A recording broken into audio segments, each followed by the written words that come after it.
Hello guys, இன்னைக்கு நம்ம பார்க்க போகிறது player who can't level up episode 15 தான்.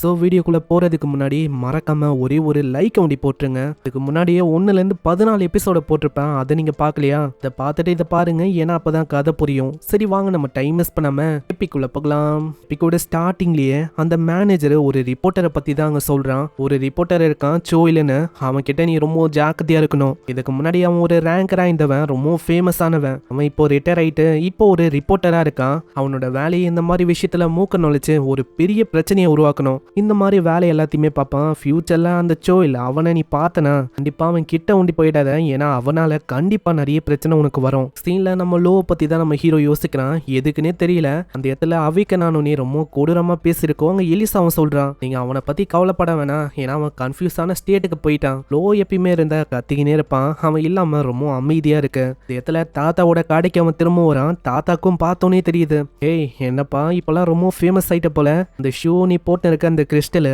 அதை வச்சே சொல்ல முடியுது அது நீதானு.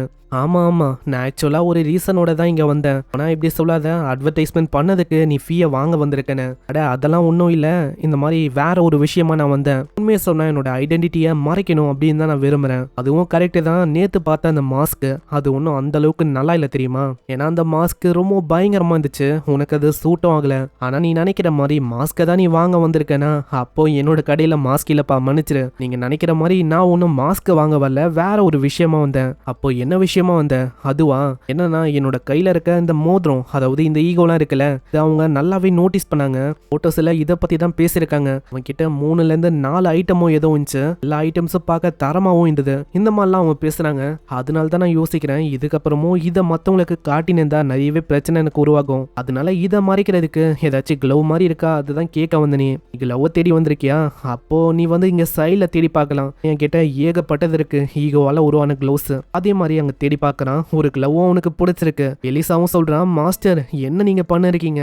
ஏன்னா உங்க கூட லோ இருக்கான், அது பத்தாதுன்னு நான் வேற இருக்கேன். இப்போ நீங்க போன வாட்டியை கம்பேர் பண்ண பல மடங்கு ரொம்ப ஸ்ட்ராங் ஆயிட்டீங்க, அப்புறம் எதுக்கு இன்னொரு ஈகோலாம்? எலிசா நீ நினைக்கிற மாதிரி நான் ஒன்னும் பவரை இன்னமும் ஏத்தணும், அதுக்காகலாம் ஒன்னும் ஈகோ வாங்கல. இது வேற விஷயமா தான். இடத்துல ஒரு கிளவுஸ் இருக்கு, அது அவனோட கண்ணில் பட்டவனே அதை எடுக்கிறான். பரவாயில்ல, இந்த பையனுக்கு உண்மையை சொன்னா ஒரு நல்ல கண்ணு இருக்கு, நல்ல ஐட்டமா தான் இவன் பிக் பண்றானு. அதுக்கு ஒரு பேரையே வைக்கிறான், ஓப்ரான்னு. இந்த பேரு அங்க ஆக்டிவேட் ஆக அவன் கையில அந்த கிளவுஸும் பக்காவா ஃபிட் ஆகுது. அங்க பெரியவரும் கேக்குறாரு, ஆமா தம்பி அந்த கிளவுஸ் வந்து உனக்கு எப்படி ஃபீல் ஆகுது? இது கொஞ்சம் ஆக்வர்டா இருக்கு, ஆனா என்னோட ரெகுலர் யூஸுக்கு இது நல்லாவே பயன்படும் நினைக்கிறேன். ஆமா என்னால இப்படி என்னோட ரிங்ஸை பயன்படுத்த முடியுமா? ட்ரை பண்ணி பாரு. உடனே அவனோட வெப்பன் அங்க சமன் பண்றான். அது அவ்வளோ சீனா இருக்கு. இதை பாக்குற பெரியவரே வியந்து போறாரு. ஏன்னா நம்ம லோ எலிசா 2 வெப்பனும் தரமா இருக்கு. சமனிங்ல எனக்கு தெரிஞ்ச வரைக்கும் எந்த விதமான பிரச்சனையும் இல்ல. அதே டைம்ல ரிங்கும் இந்த கிளவுஸுக்குள்ளதான் இருக்கு, அவளுக்கும் மத்தவங்களுக்கும் தெரியாது. ஒரு நல்ல ஆக்சசரியா இருக்குப்பா. ஆமா பெரியவரே, இந்த மாதிரி இந்த கிளவுஸுக்கு நான் எவ்வளோ பே பண்ணோம்? அதெல்லாம் ஒன்றும் வேணாப்பா தம்பி, நீ பேலாம் பண்ண வேணாம். அதுக்கு பதிலாக வேற ஒரு விஷயத்த நீ பண்ணணும். என்ன விஷயம்னா, எனக்காக நான் சொல்லும் போது ஒரே ஒரு வாட்டி இங்கே வந்துட்டு போப்பா. இது ஏன் இப்படி சொல்றாருன்னா, இதுக்கும் ஒரு பெரிய காரணம் இருக்கு. இதை நல்லா நோட் பண்ணி வச்சுக்கோங்க. ஏன்னா 2 எபிசோடோ ஒரு எபிசோட்லயே ஒரு பயங்கரமான சம்பவம் நடக்க போகுது. சீன்ல அடுத்த நாளாவது அவன் டவரோட என்ட்ரன்ஸுக்கு வரான். அந்த இடம் முழுக்க ஒரே கூட்டமா இருக்கு. எல்லாருமே அந்த பிளேயர்ஸை பத்தி தான் பேசின்னு இருக்காங்க. இந்த வித்தியாசமா எப்போ அந்த மாஸ்க் போட்ட பிளேயரை வந்தானோ அப்பத்துல இருந்து இதே மாதிரி ஒரே கூட்டமா இருக்கு. அங்க கிம்முக்கு நல்லாவே தெரியும், ஏன்னா கிம்மால தான் எவ்வளவு பெரிய பிரச்சனையை ஆரம்பிச்சது. இந்த சைடு அவன் டவருக்கு வரான். அந்த இடத்துக்கு வந்தோடனே ஒரு குரல் அவனுக்கு கேக்குது, மாஸ்டர் நீங்க இங்கதான் இருக்கீங்களா? உடனே நம்ம கிம்மோ எலிசா கிட்ட கேக்குறான், எலிசா நீ வந்து அந்த குரலை கேட்டியா? ஆமா என்ன மாஸ்டர் சொல்லிருக்கீங்க, எனக்கு அந்த மாதிரி குரல் எதுவும் கேட்கலையே. ஆனா யாரோ ஒருத்தங்க மாஸ்டர் நீங்க இருக்கீங்களா அப்படின்னு சொன்ன மாதிரி இருந்தது. மாஸ்டர் என்னோட பேரை சொல்லுங்க இப்படின்னு திரும்ப ஒரு குரல் கேக்குது. எலிசா இந்த வாட்டி கேட்டுச்சு, உனக்கு கேட்டுதா? அட மாஸ்டர் என்ன ஆச்சு? லோ அவேக்கன் ஆயிட்டான், அதனால அவனோட வாய்ஸ் மாறி போயிச்சா என்ன? இது ஒன்னும் லோவோட வாய்ஸ் இல்ல, இது வந்து என்கிட்ட கேக்குது, அதோட பேரை சத்தமா சொல்லுங்கன்னு. அப்போனா இது வந்து போன் ஹார்ட் அப்படின்னு அவன் கத்துறான். இதுல உருண்டை மாதிரி ஒரு விஷயம் வருது. அந்த உருண்டையை பார்த்தோன்னே ஆளுக்கு தோணுது, இது எங்கேயோ வந்த ஃபீலிங் மாதிரியே இருக்கே. ஸ்டார்டிங்ல லோ கூட என்ன ஆச்சோ அதே விஷயம் தான் இங்கே ஏற்பட போதும். லோ அங்க விடாம நம்ம ஹீரோ கிட்ட இருக்கிற ஒரு பொருளையும் அப்படியே பறிச்சுட்டு இருக்கும். அதனால ஆளுக்கிட்ட வெறும் ஜெட்டி ஒண்டி தான் இருக்கும். ஐயோ இல்லவே இல்ல, அப்படி ஒண்ணு நான் ஆக விட மாட்டேன். ஆமா மாஸ்டர் என்ன ஆச்சு? ஏதாச்சும் விஷயமா என்ன? நான் இங்க இங்க ஒன்றும் அப்படி ஆகல. ஏன்னா பேர்ன் ஹார்ட் அது வந்து இன்னமும் அதோட உருவத்தை எடுக்கல. அதனால அங்க பேர்ன் ஹார்ட் கேக்குது, மாஸ்டர் என்னோட உருவத்தை நீங்க தான் டிட்டர்மைன் பண்ணணும். அதாவது நான் எப்படி இருக்கணும் அதை வந்து யோசிங்க. அங்க இன்னமும் அவன் ஒரு மாதிரி முழிச்சுன்னு இருக்கான். அங்க எலிசாவும் கேக்குது, ஆமா என்ன ஆச்சு மாஸ்டர், வியர்டா ஆக்ட் பண்றீங்க, இதுக்கு முன்னாடி ஏதாச்சும் ஆச்சா என்ன? அதெல்லாம் ஒன்றும் இல்லை. நெக்ஸ்ட் சீன்ல அந்த குளோபு கிட்ட அவன் போக ஆரம்பிக்கிறான். அந்த உருண்டியா இருக்கிற அந்த விஷயத்த நம்ம எலிசாவும் அங்க தொட சொல்றான். ஏன்னா தொட்டு இமேஜின் பண்ணாதான் அதோட உருவத்தை அங்க எடுக்க முடியும். அப்போனா நான் இதை தொட்ட உடனே இதுக்கு எந்த உருவத்தை தரணும் அப்படின்னு நான் யோசிக்கணுமா? பேர்ன் ஹார்ட் உண்மையை சொன்னா உன் கூட நான் கொஞ்ச நாளும் இதுதான் ஸ்பெண்ட் பண்ணேன். இருந்தாலும் நீ வந்து எனக்கு ரொம்ப உதவியா இருந்த. அந்த டைம்ல ஒண்டி நீ இல்லைன்னா அவ்வளவுதான், இப்போதைக்கு நான் உயிரோட இருந்திருக்க மாட்டேன். நான் என்ன ஆசைப்படுறேன்னா இதுக்கு முன்னாடி நான் இழந்த அந்த பேர்ன் ஹார்ட் அது மாதிரி இந்த உருவம் மாறினா நல்லா இருக்கும். நீ வந்து என்னை ப்ரொடெக்ட் பண்ணும், நான் வந்து உன்னை ப்ரொடெக்ட் பண்ணும் அப்படின்னு சொல்ல அந்த விஷயம் திடீர்னு நம்ம ஹீரோவோட உடம்புக்கு போக ஆரம்பிக்குது. ரொம்ப ஆச்சரியமா வரான். அப்புறம் தான் அவன் நல்லா பாக்குறான். ஆறுமரா பேர்ன் ஹார்ட் திரும்பவும் அங்க உருவத்திருக்கு. பாக்குற நம்ம ஹீரோவால நம்ப முடியல. ஆமா என்னாச்சு மாஸ்டர், நான் தான் பேர்ன் ஹார்ட், நான் திரும்பவும் வந்துட்டேன். என்ன இதுக்கு முன்னாடி எந்த போனேன் அதே பேர்ன் ஹார்ட் அங்க பேசுது. அது அப்போனா இது உண்மையிலேயே நீ தானா? எப்படி மாஸ்டர் என்ன ஆச்சுன்னா உங்களோட சிஸ்டம்ல ஆல்ரெடி பேர்ன் ஹார்ட் அப்படின்னு சேவ் ஆயிருக்கு. என்னோட பேரை வச்சு இந்த ஈகோ உருவாக்குனனால என்னோட பழைய மெமரிஸ் அதுவும் வந்துச்சு. நான் இழந்த சில பல தாரமான எபிலிட்டிஸ் அதுவும் இப்போ என் கிட்ட இருக்கு. நான் ரொம்ப சந்தோஷமா இருக்கேன் மாஸ்டர், நான் உங்க கூட இருக்கேன். ஆமா பேர்ன் ஹார்ட், உண்மையை சொன்னா நானும் ரொம்ப சந்தோஷமா இருக்கேன். நான் உன்னை பத்தி நான் யோசிக்கும் போது ஏதோ என் பக்கத்துலயே ஒரு நைட் இருந்து ப்ரொடெக்ட் பண்ண எப்படி இருக்கும் அந்த மாதிரி எனக்கு ஃபீல் ஆகும். என்ன வாய்ஸ் ஒண்டிதான் குழந்தைத்தனமா இருக்கும் பேர்ன் ஹார்ட். இது நான் பேர்ன் ஹார்ட்டோட வாய்ஸ் எப்படிப்பட்ட வாய்ஸ்னா ஒரு சின்ன பையன் கிட்ட ஏதாச்சும் விஷயம் சொன்னா எப்படி இருக்கும் அதை அவன் செய்வான்ல, அதே மாதிரி தான் இதுவும். அங்க எலிசாக்கும் அவ்வளோ சந்தோஷம். அவங்க ரெண்டு பேருமே அங்க பேசிக்கிறாங்க. அங்க பேர்ன் ஹார்ட்டை பத்தி அவன் செக் பண்ணி பார்க்கும் போது ஆல்ரெடி சில பல ஸ்கில்ஸ் அது இழந்திருக்கும். இது எல்லாமே வந்திருக்கும். ஒரு கேட்டுக்கான ஸ்கில் அதுவும் இப்ப பேர்ன் ஹார்ட்டுக்குள்ள இருக்கு. வெறுமா கேட்டை உருவாக்கிட்டு அது உள்ள பொருளை போட்டாலே போதும் பேர்ன் ஹார்ட் தன்னைத்தானியே இன்னமும் வேற லெவலுக்கு கொண்டு போக முடியும். பேர்ன் ஹார்ட் உண்மையை சொன்னா நீ இம்ப்ரெசிவா இருக்க.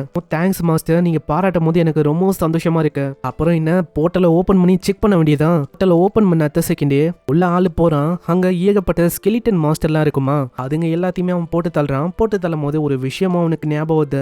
வந்து ஒரு விஷயத்த அவனுக்கு ஷோ பண்ணிருக்கோம். கேட் இருக்குல்ல, இதுக்குள்ள ஸ்டோனையோ இல்ல ஏதாச்சும் ஒரு ஐட்டம் போட்டா இதால கன்சியூம் பண்ணிக்க முடியும். அது மூலமா நம்ம பேர்ன் ஹார்ட்டால செம்ம ஸ்ட்ராங்கா மாற முடியும். அதையும் நான் செக் பண்ணோம், அது அப்புறமா பாத்துக்கலாம். அங்க இப்படி இவன் யோசிக்கும் போது அந்த இடத்துல திடீர்னு ஒரு பெரிய மாஸ்டர் வருது. இப்போ நம்ம ஹீரோ இருக்குது ஒரு 28th ஃப்ளோர். பரவாயில்ல, நான் யோசிச்ச மாதிரி இங்க வந்து எனக்கு புது விதமான வாமப்போங்க வச்சிருக்கு. கை பாத்திர வேண்டியதான். அந்த மாஸ்டர் ஒரு தாக்குதலை பந்து ஆனா அவனோட 2 சோட வச்சு அப்படியே தடுக்கிறான். ஹீரோ தடுக்கும் போது 2 சோட வச்சு தத்திருப்பான். இதனால அதோட கையை அங்க வெட்டிக்குது. அங்க கத்திக்கினே அது தாக்க ஆரம்பிக்குது. ஆளு விடாம பயங்கரமா தாக்குறான். இதனால அது இன்னமும் தான் ஆக்ரோஷமாகுது. அதோட ஃபைனல் ப்ளோவா ஒரு அட்டாக் அது பந்து நம்ம ஹீரோ பேர்ன் ஹார்ட்டோட பவரை அங்க செலுத்தி பாக்குறான். ரிஃப்ளெக்ட் அப்படின்னு அவன் கத்த அந்த இடத்துல அது பண்ண அட்டாக் பல மடங்கு ரொம்ப பயங்கரமா அது மேலே பத்து அங்க அந்த மாஸ்டரோட நிலைமையை மோசமாயிட்டு அங்க பேர்ன் ஹார்ட் சொல்லுது, மாஸ்டர் பாத்தீங்களா என்னோட பவரை?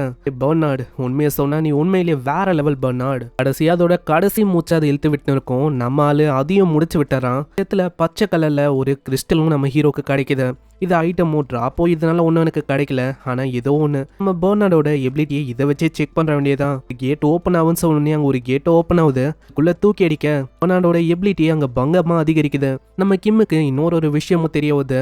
பேர்ன் ஹார்ட்டோட எபிலிட்டி ஒன்றே அங்க அதிகரிக்காது. கேட்டுக்குள்ள இருக்கிற மாஸ்டர்ஸும் இன்னமும் பலசாலியா மாறும். அதனால அதுங்களை கொள்ற மூலமா நம்ம லோ நம்ம எலிசா இவங்க 2 பேரும் டெவலப் ஆவாங்க. கூடவே நம்ம ஹீரோவோட பவரும் அங்க பங்கமா ஏறும். பரவாயில்ல, இது வந்து உண்மையிலேயே ஒரு நல்ல வழியா இருக்கு. இப்ப நம்ம டேரக்டா 30th ஃப்ளோருக்கு போக வேண்டியதான். இப்படி இவன் யோசிக்கும் போது முன்னாடி ஒரு 2 கேங்க் அங்க சண்டை போயின்னு இருக்கு. இதுவும் சியு கூட டீமுக்கும் வேற ஏதோ ஒரு கும்பலுக்கும் தான். அந்த கும்பலும் பயங்கரமா சியுக்க கலாய்க்குது. இதனால கடுப்புல அவங்க சண்டை போட ஆரம்பிக்கிறாங்க. இந்த சைடு நம்ம ஹீரோக்கு இந்த சவுண்ட் எல்லாம் கேக்குது. பேர்ன் ஹார்ட் சொல்லுது, மாஸ்டர் நீங்க என்ன அங்க போய் செக் பண்ணுமா? போய் செக் பண்ணி பார்த்தலாம். அந்த இடத்துல பயங்கரமா சத்தம் வந்திருக்கும்ல, அங்க ஒரு பர்சன் பயங்கரமா சியு கூட டீமெட்டை தாக்கிறான். ஆமா, உனக்கு எவ்வளவு தைரியம் இருக்கும்? யாரு மேல நீ கைய வச்சிருக்க உனக்கு தெரியுமா?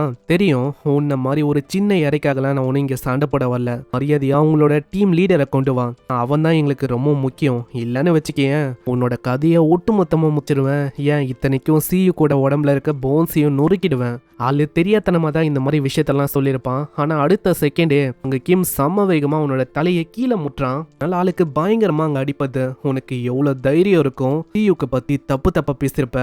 அந்த இடத்துல என்னன்னு தெரியல நம்ம ஹீரோக்கு ரொம்ப அதிகமா அங்க கோவம் வருது. அங்க அவனோட ஹார்ட்டும் பயங்கரமா பம்ப் ஆகுது. நம்ம ஹீரோட கண்ணை காட்டுறாங்க, அதுவும் பர்பிள் கலர்ல இருக்கு.